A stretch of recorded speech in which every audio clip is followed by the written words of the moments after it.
Manchester United won, Fulham 2, a defeat at home, ending that 4-game winning streak in the league. I'm joined by Stephen Howson.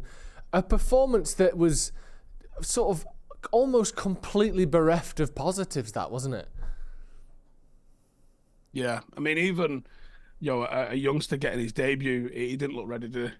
We're being honest with ourselves. He looked a little maybe overawed by it, and just he looked like he played. I've seen him play. He didn't play like this. That was a young man that looked nervous, which is understandable but rare, isn't it? Yeah. Like you don't normally see youngsters just chomping at the bit. He didn't look mentally ready. Well, I think skills-wise he is. Yeah, he's obviously got potential. He's obviously a good player. I mean, Ten Hag didn't pick him because he didn't think he was ready. But just obviously forcing is almost, I was saying in the review, he's not the problem, is he? He's not had a great game. Absolutely. But you look at the rest of the team and the amount of appearances for Man United, you've got hundreds and hundreds on the pitch. And let's go even just start with the front line and maybe work our way back. I thought Garnacho was at least had some bright moments. I thought he looked like he was trying. I think he was the only one. At least. Yeah, I agree. He was my man of the match, but basically by the fact that he was the only one who was 5 out of 10 or above. I hate implying or telling people that they're not bothered or they weren't trying, because only the person in question knows whether they tried. But Rashford's got a real, if it's not a sort of an application problem, certainly a problem in looking like he's not that bothered, hasn't he? To me, what's going on there? What do you think is going on with Marcus Rashford at the moment? I don't know, but I agree. It looks. I thought his looks relatively bright, and even though I don't think he's got a goal or assist recently, I think he's started to look bright. I mean, I think people took that little clip of him at the end of the game last week and extrapolated it into the fact that he never presses or this, that, and the other, and I don't think that was true. I thought he had a really solid game, and he looked like he was a bit of a threat last week. However, today, he just looks a little clumsy, doesn't he? Yeah. I can't quite. He doesn't look sharp. Like, he doesn't mentally look sharp. He doesn't physically look sharp. He looks. I don't want to say tired, because I don't know if tired is the right word for him. I don't think it is tired. I think he just looks clumsy. Like, clumsy is the only word I can use. Like, I don't think there's another word that fits. But yeah, I mean, you would hope that players default to, if my touch ain't having it today and my finishing's, not here with me. Yeah. Hard. And, how often are United, not just, I mean, there's so many problems, Joe. Like, I think we allowed another 17 shots here. Yeah. Against Fulham. I know.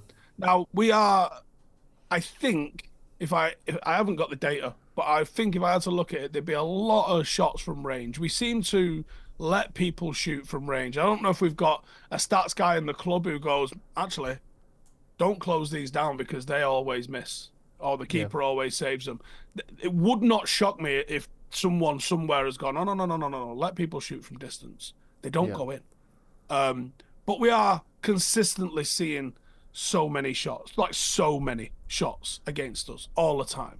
And that to me is a defensive thing, but that's not a defender's thing, it's a defensive thing, which means the entire team structure isn't right. Is it down to because Marcus Rashford doesn't work hard enough? I doubt it, but it's got to be a contributing factor. Is it down to Garnacho doesn't always work hard enough?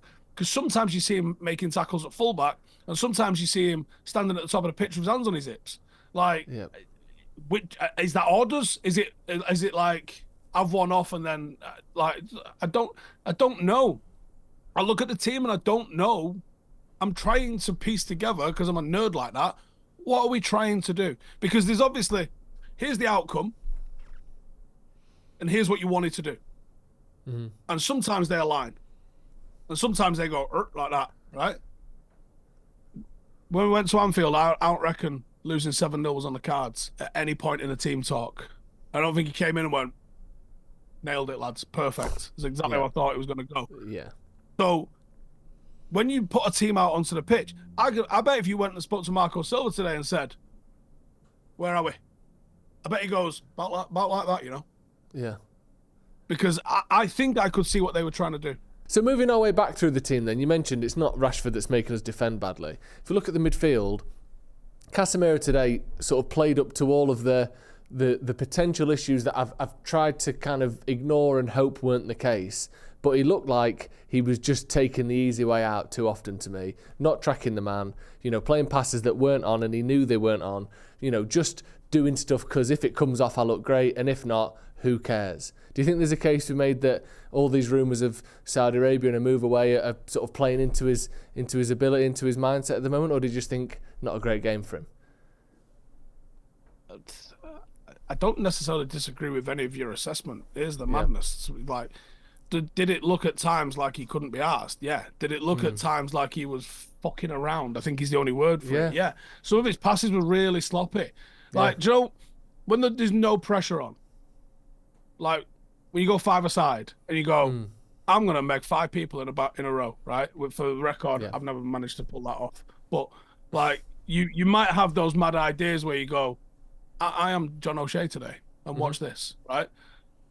It almost had that energy to him, didn't it? Which is a bizarre energy with Casemiro. Like, but it was right through the team. Like we said, it took them scoring for us to go, right, all right. Okay. We'll try. It was a mad, like, no mistakes, really, no mistake. Not really any, like, clangers from anybody where you go, oh my God, he's absolutely lost his head there. But just nothing else going on. Just an absolute ocean of flat, boring football. Why? Yes, we've got injuries. Yes, you're playing some academy players. But, like, all right, okay, you might not be as go forward when you got Lindelof playing left back. Okay, cool. Right, I get that. Right.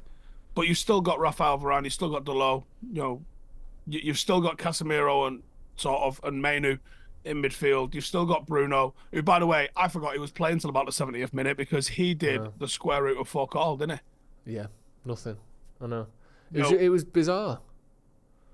Like, you watch him play and I don't think performances have been great during this little run we've had, and a lot of people have pointed that out, that it's been almost wins despite performance rather than the other way around. But we've certainly had points in every game where we look very good. First 10 minutes was it Luton, obviously 2-0 up in 10 minutes. We looked very good. I thought first half against Wolves we were maybe the best half of the season. There were spells against Villa where we looked very good against a very good team away from home. Great. Today, like you said, other than this sort of 6 or 7 minutes, maybe 10 minutes following their goal, United just looked so lacking everything. And that's the thing, like, the thing that it almost winds me up where it feels like a motivation thing, and I don't like it as an analysis typically of going, oh, they weren't trying, because I feel like it's a bit easy and a bit, you can't really sort of, there's no stat for whether they're trying or not. They wanted it more, Joe. Yeah, exactly. What does that mean? But when I see that actually as soon as Fulham score, all of a sudden we look quite good, that suggests to me that it is a motivation thing. And it took a goal for us to be motivated. That's not good, is it? Either from the manager or from the players. But it was possible, we could do it, and we decided to do it after they scored. That to me is a motivational problem. Do you agree? I don't know if I would use the word motivation, but it does fit, right? I don't know. I think motivation implies intangibles, but I don't have a better word. I think motivation does fit what you're trying to say, and I understand exactly what you're trying to say, but I don't know if I would use the word motivation. But I also can't refute it, because when it takes... Away from home, you could understand playing within yourself, which again is a weird fucking phrase, isn't it? Because you're maybe not wanting to give up an early goal in front of an opposition home crowd. At home, Manchester United, no matter the form we're in, and generally not outside of like the world champions coming to town, United generally at home are going for a win, right? Yeah. We're looking at score first and then double our lead and then fuck you off and go and have tea and medals. That's usually how it works. So I don't understand why you would go out with the intention of keeping it also we didn't. But why you would go out with the intention of like, can we keep it, neutral? Fullbacks don't cross the halfway line. The things that you would do to sort of like not lose a game before it's won is the sort of angle I'm going for it.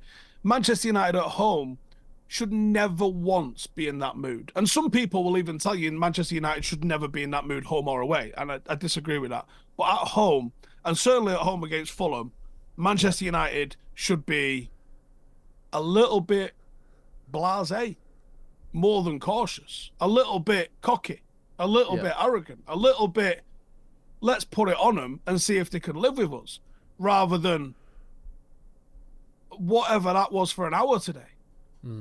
Which it was unconfident, it was fucking boring, it was flat, it was uninspiring. It was like, if not for the indoctrination that we all had as children, if that was a Broadway show, why would I come back? Yeah. In terms of entertainment, there was nothing there at all, was there? And I'd rather watch fucking Neighbours, Joe. Yeah. And you mentioned there about, like, trying to win the game and trying to be a bit cocky and trying to impose yourself. I know we've got some injuries, but Fulham are 12th and we are 6th. It's not like we're having a bad season, we're having a terrible season, but we're still having a season that's given us, before today, I think 15 points more than them. We're not like that bad. We're not Chelsea, where we're sort of scrapping. Like, we're still a team who's challenging for top 4. We're 3 points behind Tottenham, and we still are. A win today, and you'd be talking about route into top 4. But unfortunately, the margins being what they are, that defeat today does probably make it extremely unlikely top 4's in our future this season. Yeah, that's the problem. The margins are what they are. Yeah, and that's the problem in it. We left ourselves a big gap to close sort of around Christmas by being so poor in the first half of the season that unexpected losses to Fulham might be the end of it. But I still think there's chance and there's a bit of hope. Just in terms of going forward, not on the pitch, but just generally, there's been a lot of positivity this week. I think rightly so. Things look like they're moving in the right direction off the pitch. What do you expect to see on the pitch? Do you think we're still at a point where it could be, we rally around and we have a good end to the season, or are you worried that we're sort of stuck and these players are kind of stuck being like this a little bit? One player can make a massive difference. That one player, realistically, is probably 2 players in our case at the moment. I think without Rasmus Hojlund, there is a massive question mark about who's going to score the goals. And this is a player who scored all of 13 fucking goals in a Manchester United shirt, and we're going, well, without him, who the fuck is scoring a goal? Marcus of last year probably covered up a few cracks with that relentless sort of form that he went on. We need goals, but I think we also lose Lisandro Martinez, and we're a shell of the same sort of team. So one player can make a difference, and I sort of take it for granted that Hojlund will be back fairly soon. I think getting Martinez back probably would have made top 4, not a certainty, but like quite a comfortable sort of thing we could reach. United probably couldn't have afforded any injuries last week, and we've had 2 since then. 2 first 11 players. A lot of these players aren't Manchester United players, and a lot of these players will not continue with us into the future. How we sign enough quality quickly enough to make an impact next season, someone's going to be getting paid about $5 million a year to figure that one out, because that's going to be massive for us. Yeah, but that is what needs to happen. You're going to have a huge turnaround of players. When you still think that you've got Anthony, Sancho, Anthony Martial. I know some of these are free transfers and will leave, but there's decisions to be made and clubs to be found for some of these. Obviously, the ones that are on free contract, you just open the door and let them waft out. But you've got to replace quality. I don't think we've had a quality depth to our squad for a long time. A good fucking few years, really, since we had good options off the bench. You know, when you're looking what we're looking round at now, on the bench we have Willie Campbell and Collier, and best of luck, lads. You know, Amrabat, clearly isn't fancied or capable of anything at the moment under Ten Hag. I don't know. I really don't know. You know, could Mason Mount provide a little bit of a goal threat if he gets fit before the end of the season? Maybe. Is it enough to get us over the line? Probably not, if we're being real. Shame. Right. Thank you, Steve. Thank you for coming on. We'll be back, obviously, tomorrow. We're back on Monday as well with the Paddock podcast. Get your thoughts in the comments below. Fulham 2, Manchester United 1. Another loss for Ten Hag, and one we really couldn't afford with Manchester City waiting for us on Sunday as well. Hit the subscribe button if you haven't already, and we'll see you in a bit.